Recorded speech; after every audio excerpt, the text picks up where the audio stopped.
started. This whole operation didn't just start 103 years ago with Origin, right? It started many moons ago. And with a stranger, with someone, Abram, who traveled with his family, with his wife Sarai, all the way here, and here, and then back here. He was a stranger in a strange place. He was awkward and out of place. And it was in that time that God blessed him. So this is important for me as I think about our time together here at Origin. At Origin, I feel like you've been traveling, right? From what I understand, you've been on the move both physically, right? And you've been on the move psychologically and now emotionally with the departure of your longtime beloved pastor, right? There's a lot of things that are going to be changing. They just have to change, right? And rather than longing for the good old days, right? I think what God wants to do is point us in the direction of, this is what I want to do now, right? And if you notice in the passage that Rick just read, it's future tense. It's, I will bless you. I will make you a great nation. In you, all the families of the earth will bless themselves or be blessed, right? It's a pretty powerful text. So pray with me. Gracious God, may the words of my mouth and the meditations of all of our hearts be acceptable to you, our rock and our Redeemer. Amen. Okay. To bless or not to bless?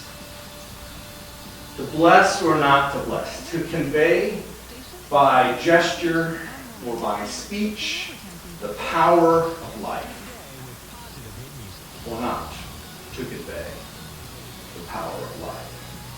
To transmit through utterance interpersonal prosperity, wealth, health, fertility, or not to transmit. To bless or not to bless? That's where we are. I've been thinking all week, as soon as I walked in these doors, right, this week, and greeted Annette, I said, bless you.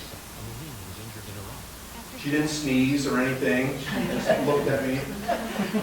And I've been thinking about blessing and to bless, and I can't really decide on one fixed definition, except to say that there is a choice that we have. There's a choice. There's something we have to say yes to or no to. As I said, usually, ordinary people walking around, they think of blessing as simply good manners, right? If the sneezer, right, lets out a spewing of germs and dust particles, we who have received that spewing are responsible for saying, God bless you. And if we don't, it's awkward, right? You could also go with the German Gesundheit, right? Yeah. That's what you like. I've heard atheists in polite company say, bless you. Right? They kind of leave out the God part, which is okay. I think it works. But it's made me think about the origin of blessing, right? Where do we get off saying, bless you, right? Does it originate with us? Does it come from the mysterious Spirit of God? You've probably heard over the past week they've had the Olympics in Rio, Brazil, and there's a great story about a Syrian young woman, a refugee who now lives in Berlin, Germany, and she's competing as a swimmer without a country. She's a part of a group known as, the Olympic officials call them the refugee squad of athletes. These are athletes without a home. And Yusra Mardini swam early in the competition the 100 meters, and her time was not good enough to advance to the next level. But it was fascinating to hear her story, right? She was blessed to swim the Mediterranean. Just think about this. When a group of refugees tried to leave Syria, there were 20 in this little makeshift rubber raft, and she and her sister got out of the boat, pushed the boat, swam the boat to shore. Blessed to swim. Blessed. And I thought about this, I wonder when she crawled onto shore if anyone sneezed, right? If anyone said, God bless you. And let me ask you this philosophical question. I've thought about this. If you sneeze and no one's there to bless you, are you blessed? You're darn right, yeah. Think about this. Where does the blessing come from? And earlier, Rick was talking to me about, he said, whatever incantations you do, Scott, you just do the incantations. And it reminded me, oftentimes it seems like when people talk about blessings, they think magic, right? They think it's just like saying abracadabra, right? And it's not really that. Nor is it just simply a matter of etiquette. This is what I'm going to tell you. I think every time you hear or perceive or see or experience blessing, we are meant to trace that blessing back to its origin, the blesser. The one who blessed Abram in Genesis 12. Abram, before he becomes Abraham, meaning the father of many, is a foreigner, which means he is in an awkward position. He's on the move, he's new to the neighborhood, he is out of sync with the people. Everything Abram owns is in boxes on the backs of camels and donkeys, and no one is there to say, welcome, bless you. Except maybe there is. It reminds me when I traveled to India back in 2005, before moving back to Spokane. I traveled by plane, train, bicycle, car, and rickshaw. Right? And arriving at New Delhi International Airport, my colleague Jim Dorado and I, we found ourselves in this ocean of faces that were so unfamiliar to us. And here's the thing I noticed. They were indifferent to us, right? You notice the difference when a family member or a friend or someone you recognize, sees you and they kind of acknowledge you with their eyes or their facial expressions? We had none of that. Just a blank stare, right? From a group of strangers and strange faces. And yet, I kept thinking, here is somebody's daughter. Here is somebody's son, somebody's father, somebody's mother. They don't know why we've come. Why did we come? Well, supposedly it was to teach them, to preach to them about Christian discipleship. In a nation where 80% of the population professed Hinduism and another 16% professed Islam, and where the Sikhs and the other Christians fought over the remaining 4 percentage points. That was the reason, to give them information about American Christianity. Not exactly. What I learned was that we were there to bless them and to be a blessing. The first point I want to suggest that you can take home with you and think about is this. Blessing originates in unfamiliar territory. If you're not willing to leave the familiar confines of your family and friends, the blessing may not necessarily be something that you're experiencing at that moment. Abram is sent to unfamiliar territory. And what happened in India was so profound. Here we are in Siliguri, right, which is the northernmost town, right, in India, along the Nepal border, right? And there's this guy named Matthias Suba. And I finished preaching, and Matthias Suba makes a beeline for me, right? And he comes up to me, and he grabs me by the hand. Would you mind?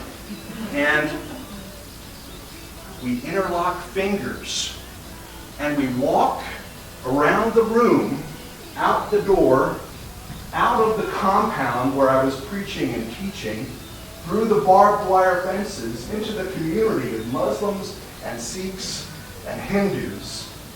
And he held my hand. I told Cheryl about this. He held my hand and he swung it like I was his boyfriend, you know? And he says to me, he says, "You have really blessed us by coming all this way. Thank you for the blessing." And, you know, I couldn't tell him. I was thinking, could you please let go of my hand? You know, this is awkward, right? Matthias Suba, I will never forget that man and that holding of my hand. Last week, I was in Seattle, and surprisingly, I never got lost. I know that is surprising for some of you. I know. Cheryl, I know. I was driving around, and I never got lost. Why? Because I always had my cell phone. And my cell phone was telling me where to go, how long it would take to get there. And now with advances in technology, there's a voice, right? There's this automated voice that says, you know, there's an accident up ahead, and it's going to take an hour and a half to drive from the University District to Olympia, you know, and it's amazing. Never got lost. But listen, when it comes to human relationships, when it comes to our relationship with God, we have to be lost. I get lost all the time. Cheryl and I get lost all the time when we debate who snores the loudest, right? I get lost in my relationship with students at Eastern Washington when I'm like telling them, this is so important, you need to think about this, this is life-changing, and they say, are we going to be tested on this? I'm lost. I'm lost when my trainer, whom I've hired for a few months at To Move Fitness, tells me to tighten my glutes, right? Or isolate the muscles around my scapula, right? What am I talking about? I get lost. But here's the profound thing. In each relationship where we are lost with each other, there is possibility. There's potential. With Abraham, it was the possibility of a great nation. I will make you a great nation. Look at him. He's a stranger. He's alone. He doesn't have any children. His wife is old, right? She's barren. I'll make you a great nation? Possibility. Just the sheer possibility. So that's the second point. Unfamiliar territory, and then sheer possibility, not actuality. When I look at Origin now, I see you, and I see your smiling faces, but I also see empty chairs, and I say to myself, what are the possibilities, right? Jim and I were talking earlier about music and stuff, and we were saying, what are the possibilities, right? What can we do? What can God do? Well, God can do a lot, right? All we have to do is say yes. sheer possibility.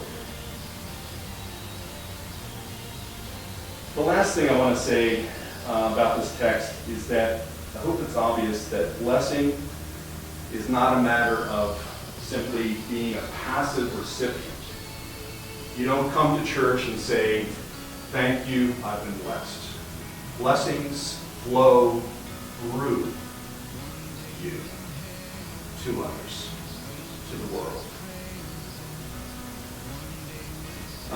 I watched a film recently starring Benedict Cumberbatch, which depicts events and relationships between several mathematicians and brainiacs in Great Britain during World War II. The movie is called The Imitation Game, and it relates the real-life problem-solving story of Alan Turing. I don't know if anyone's ever heard of Alan Turing. Turing is summoned by his country's intelligence agency to decipher the Enigma code. The Enigma code, by which the Germans encrypted their messages, right? So when the Allies were trying to fight them, there were these messages and they couldn't understand what they were saying because it was encoded. And so they bring together all these mathematicians, and Alan Turing is among them, and it's urgent work and it's tragic work because as they're trying to solve what amounts to a math puzzle, people in boats and airplanes and trenches are dying. And the work, Turing says, is impossible. Turing impresses upon his team that no human being will be able to solve the problem. And so together, they go about creating a machine that can perform a multitude of calculations all at once. It's the precursor to, guess what? The computer, right? But the movie doesn't end there. The machine, as you might have guessed, does the job, but it still takes too long. They still are having problems figuring out the code. And during one conversation at a bar, Turing talks to a young woman and he realizes we don't just communicate information, right? When human beings talk to each other. What do we do? Not just information. We exchange customary greetings. We bless. And once they realized that these German officers were sending out greetings at the very beginning and then parting salutations at the end of their messages, they could narrow things down. It turns out every German message was sent out with what final two words? Yes. Heil Hitler. Of course. And because of that, they could decode the whole message. And not only that, the woman who was receiving the message realized that the first four letters refer to a guy's girlfriend. Right? Just think about that. Now I know what you must be thinking. Scott, you just spoiled that movie for us. But really, what I'm trying to say is that human beings, right? Living, breathing, bleeding, sweating human beings are blessed by God. And we are privileged to trace that blessing back at every point to the living God. When the war was over, Turing's colleague came to him because he was depressed because they had accomplished their mission. And she says to him, "Do you know this morning I was on a train that went through a city that wouldn't exist if it weren't for you? I bought a ticket from a man who would likely be dead if it weren't for you. I read up on my work, a whole field of scientific inquiry that only exists because of you.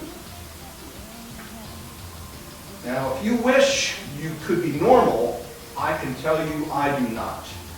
I promise you I do not want you to be normal. The world is infinitely better because you weren't normal.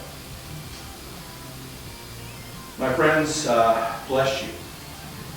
Origin is not normal. Thank God. Jim's going to bless you.